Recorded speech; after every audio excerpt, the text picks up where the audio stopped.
Galata is best known for Galata Tower, which is great, but is just the tip of a 3,000-year history iceberg that made Galata the center of a crusader empire, an independent Italian city-state, and a British army base.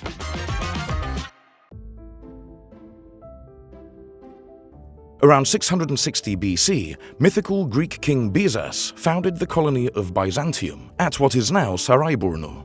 Traders started settling on the opposite shore, which became the district of Sike, named after its fig trees.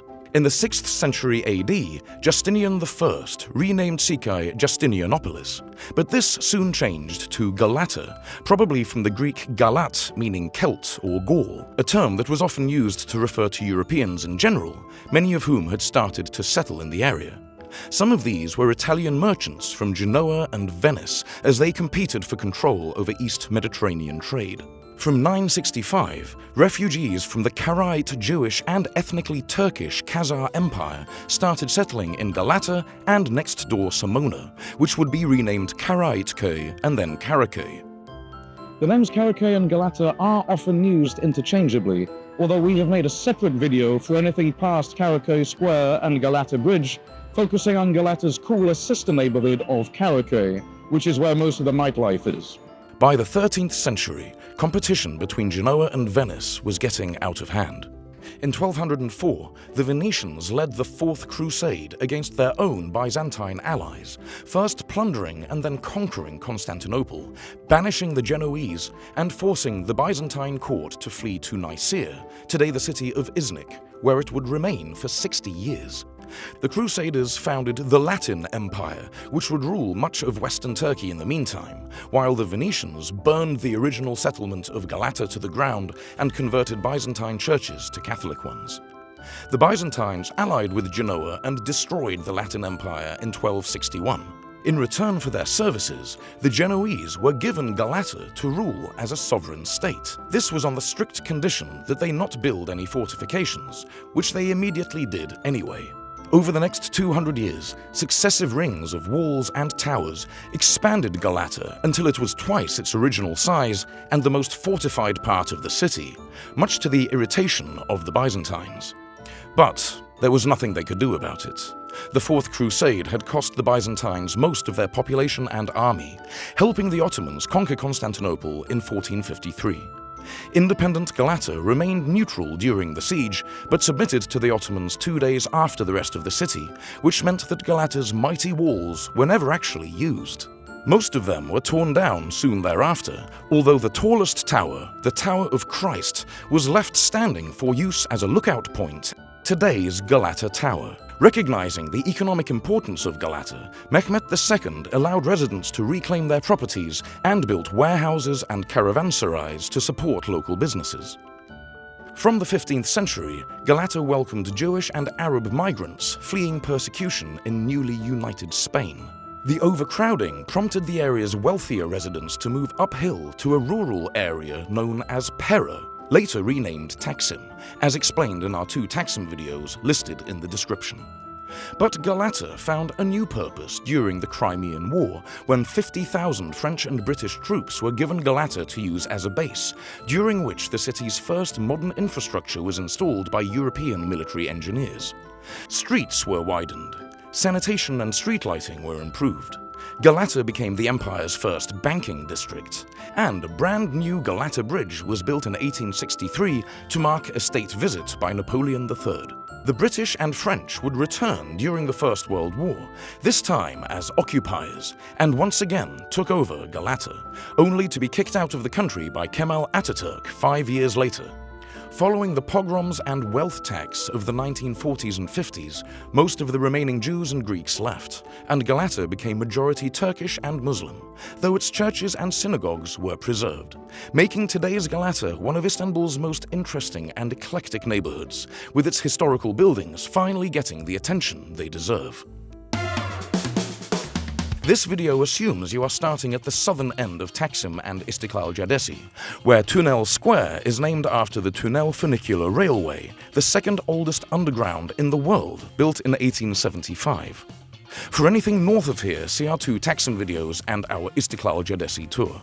Galip Dede Caddesi is named after Sheikh Galip, a Sufi mystic and poet who is buried at the Galata Mevlevi Lodge, a monastery founded in 1491 by Sema-i Mehmed Dede, a descendant of Rumi himself. It was closed in 1925, briefly served as a police station, and opened as the Galata Mevlevi Museum in the 1970s. Today it is the best place in Istanbul to see a real whirling dervish ceremony. Further down the hill is Galata Tower, the most complete remaining part of the original Genoese defences and one of the top sights of Istanbul. Outside Galata Tower is a plaque commemorating Mehmed the Conqueror's receipt of the keys to the city of Galata in 1453, 2 days after the rest of the city fell. Inside Galata Tower, the views from the balcony are excellent, and the top floors contain a museum about the history of Galata. Facing Galata Tower is Büyük Hendek Caddesi, once the center of the Jewish community of Galata.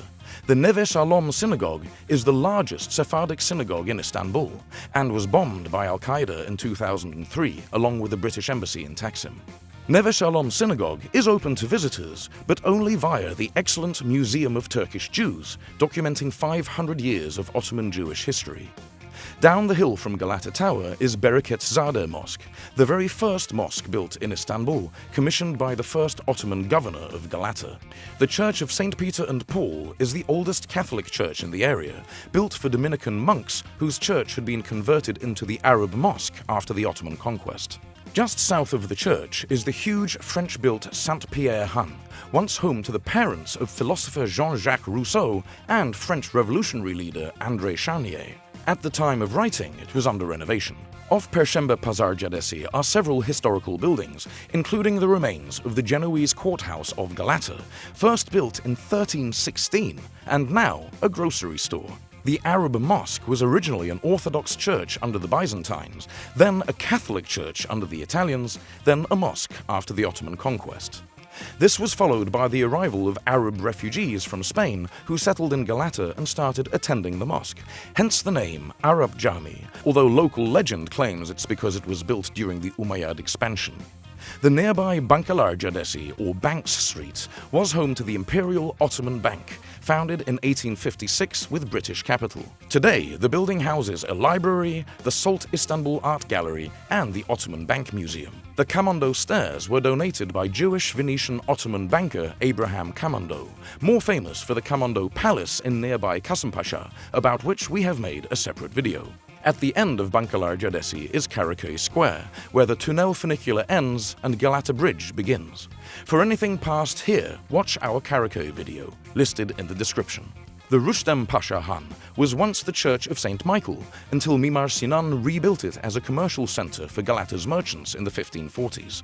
Similarly, the Galata Bedesteni was built soon after the Ottoman conquest and is today a very photogenic hardware market. Past this are several sections of Galata's original Genoese city walls. The part by the metro is hard to miss, but make the walk to Yanık Kapı, or Burned Gate, once the eastern entrance to the citadel. Shire Zia Pasha Caddesi has a section of wall with 2 towers that are still standing after 800 years of neglect. The Sokolu Cami was built by Mimar Sinan and commissioned by Sokolu Mehmet Pasha, one of the Ottomans' most respected administrators. Behind it, the Saliha Sultan Fountain was commissioned by the mother of Sultan Mahmud I. For guided tours of this and other parts of Istanbul, check out the free walking tours link in the description. The best restaurants in Galata include several historical meyhanes, or taverns, including Akın Balık for seafood and meze, Mahkeme Lokantası for classic Ottoman fare, and Barnathan Istanbul for good prices and in-your-face views of the Galata Tower. For lunch, make sure to hit up Galata Kitchen.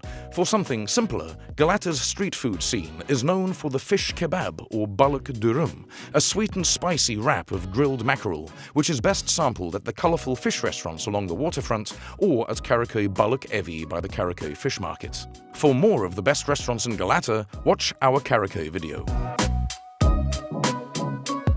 The nearest metro stops to Galata are Haliç, overhanging the Golden Horn, and Şişhane at the south of Istiklal Caddesi.